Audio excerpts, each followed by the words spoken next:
hope you're doing well. I miss you so much. The highlight of my weeks has been at the end of the week and a little bit in the early part of the week is getting to see and listen to your Flipgrid assignments. It makes me so happy to see you guys and see you guys playing, and I'm really proud of you guys. I know there's a lot going on in your other classes with Edgenuity, and I know you're still having to work with us on Google Classroom, but I'm so proud of you guys for keeping up with everything. All right, so thank you for all your Flipgrids again. It's the highlight of my week getting to see you guys and see you guys play. All right, I just wanted to again kind of touch base with you a little bit about our slides for this week. I've tried to rearrange them a little bit to hopefully make it a little bit easier for you. So your 3 assignments are down there, and I've even got stuff set up for next week as well, so that if you want to look ahead, then you can. All right, so number 1 is your practice report there. Remember to check the dates because you are reporting minutes from the previous week. So this week you're actually reporting minutes from last week. All right, submit that Google form for me by Friday, all right? Then number 2 is like your scale performance, all right? So we're really trying to work on those scales, level 2 right now. Make sure you're checking in with my videos, all right?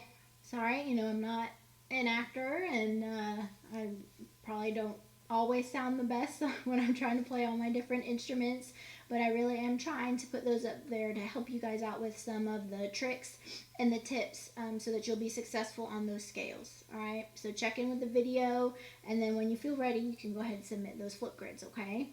And then the third thing, of course, is your portion of the audition music. Now, everybody is doing that for your quiz grades, and then my hope is that that's also helping you guys that are going to be auditioning be ready, all right? If you are going to be auditioning, which I really, really hope is everybody, because I would love to see all of you again next year, especially after the ending of this year. It just broke my heart last Friday when they said that we'd be out for the rest of the year, but that's okay because it just makes me even more excited to come back than next year. But if you are planning on doing band next year, then you will have to submit an audition for us, okay? And up in the announcements under the MMS auditions, the all caps, there's a letter with a lot of information about how we're going to do that this year, because it is, of course, going to be online, all right, and via Flipgrid again. Okay, so those Flipgrids, you still have time. The audition Flipgrids are going to be open from May 1st through May 8th. All right, so you've still got time. All right, so keep working on that music. Watch those videos. Practice slowly, practice accurately, and practice with lots and lots of good repetitions so that you can build up the technique for that, okay? Again, I've got this big letter for you that hopefully details all of the information about the auditions and hopefully answers some questions as well. Why we do auditions, all right? We have 3 performing bands made up of 7th and 8th graders at Murphy. All right, we have our wind ensemble, which is like our top group or our varsity group. It's going to be made up of mostly 8th graders, but it does have some 7th graders in there. Okay, now they're going to play pretty challenging music. Usually it gets in this like high school level range, so it's pretty challenging. So we have to make sure that the kids that we put in there are really up for that challenge. All right, so then our second band is the symphonic band.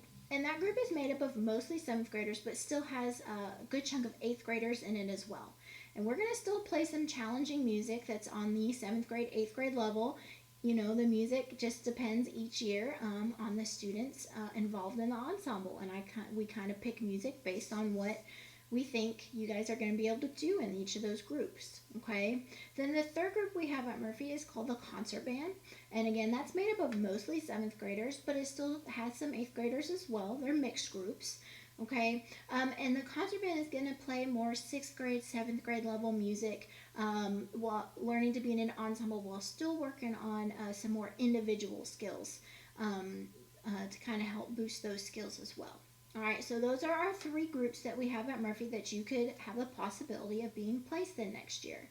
All right, and it is based on ability, so we are going to listen to your audition.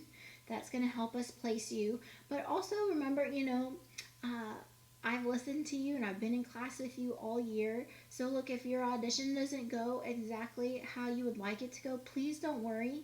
all right? Because I'm kind of there to back you up and be like, hey, I know that scale didn't sound like it went as well, but I know that they can play that. They've played that scale for me before. All right, so you've kind of built up a resume with us over the year. Hey, that kiddo performed at the solo festival and they did a really great job. All right, so I know that they're up for a little bit of a challenge or something. All right, so those are just kind of some examples, but I've got your back. But we will also be listening to your audition. Okay, and then what will be on your audition? Well, it's going to be scales. I've got a list there for you of the scale requirements. It's the ones that we've worked on.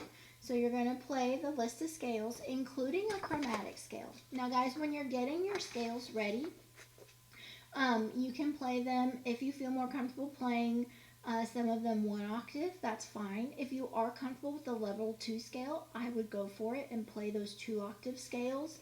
But like, for example, if you feel really comfortable on like the concert B flat scale, and you can play that one really, really well, 2 octaves, but then maybe concert G, you need to just play it 1 octave, that's fine.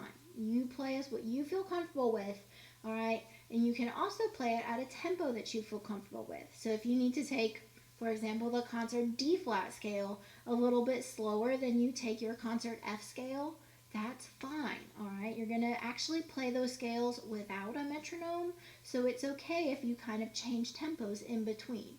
But just make sure you really think about it before you perform it and think through those first few notes so that you can keep your tempo really steady in your scale.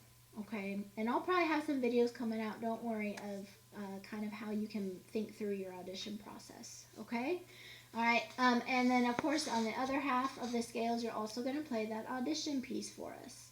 All right, so I've got those videos. Hopefully you've been checking those out. And just you're going to play as much of the audition music as you can for us, okay? And you will be doing this again on Flipgrid. There's links in there that will open up again on May 1st and be open through the 8th. So there's links in there. There's a list of things that we listen for. And even I think a few frequently asked questions in case your parents are wondering. Sometimes I get some parent questions about those things and student questions. So let me know and maybe I'll add your frequently asked questions to my list there. Okay, so again, guys, you're doing great. I'm so proud of you. If you need anything, send me an email, send me a comment on Google Classroom. But I really hope you guys are doing well and I miss you. All right, bye.